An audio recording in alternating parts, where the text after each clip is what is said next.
So a parallelogram by definition is just a quadrilateral, which means it has four sides with two pair of parallel sides. So the picture that you see is what you're used to a parallelogram looking like, but you might say, hey, isn't a rectangle like that?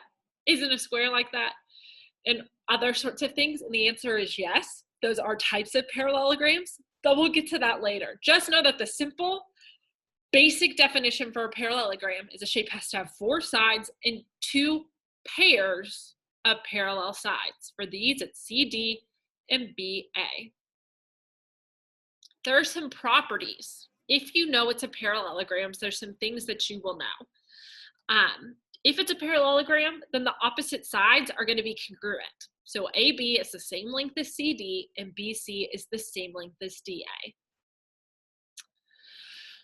The opposite angles will also be congruent. So you can see from the picture, angle A is congruent to angle C, angle B is congruent to angle D.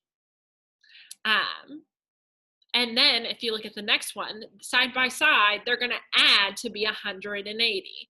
So A plus D, or red plus blue, is going to equal 180. A plus B will equal 180. B plus C will equal 180.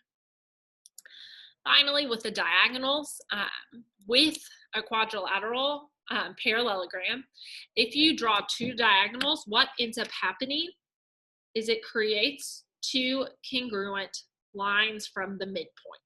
So if you split those diagonals in half, the two sides will be congruent. So BZ will be congruent to DZ and AZ will be congruent to CZ. Have these definitions up as we solve the problems so you know exactly how to solve them.